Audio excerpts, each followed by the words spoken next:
Trade logs are something that I did not think was important in the beginning, and you may think the same.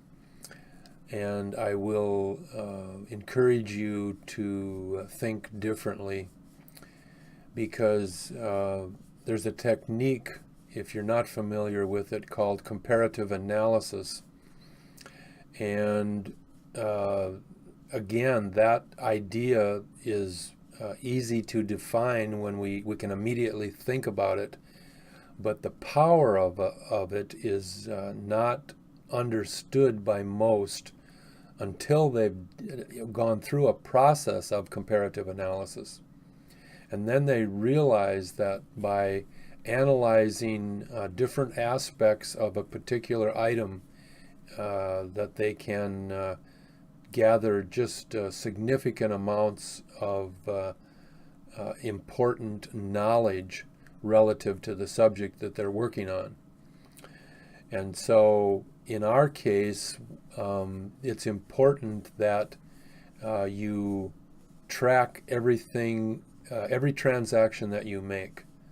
I did not do that in the first couple of years of my trading, and I lost out significantly because of it. Because the ability to see what's going wrong is often conveyed in those areas that you write down on the different trades. Because you'll find which trades you're most successful at. Like there might be a particular pattern that you really like.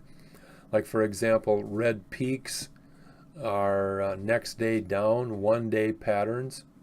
Red spikes are next day up, 1 day patterns. I mean, you can trade those and never even deal with another trade.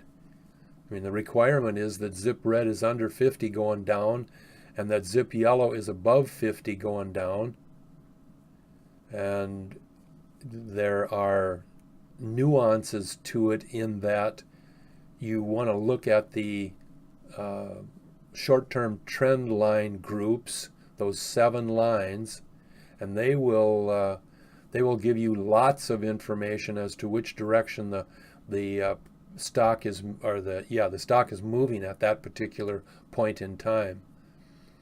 And so we try to get those 7 trend lines going up, or at least all 3 groups going up. Trend trio is faster than the other 2 groups.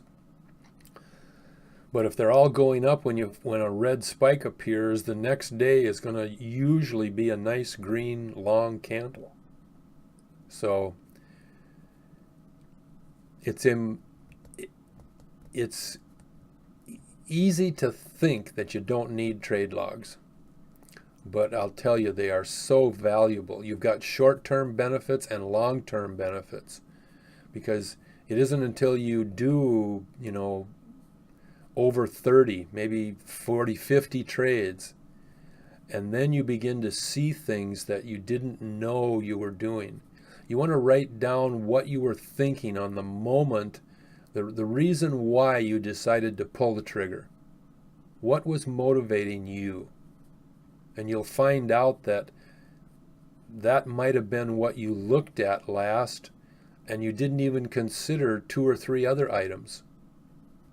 And you want to write this information down, and the best way to do it is in a program, a grid system like Excel. Some kind of system where you can mark things down column by column and see the comparisons of, well, that particular indicator was always between 20 and 40, or it was always down, or these 2 were always down. And you'll see correlating evidence that will just make your head shake. So trade logs are really important. I encourage you to use them consistently with every single trade you make, because without a doubt your knowledge will vastly increase in areas that you don't even see you're having a problem in.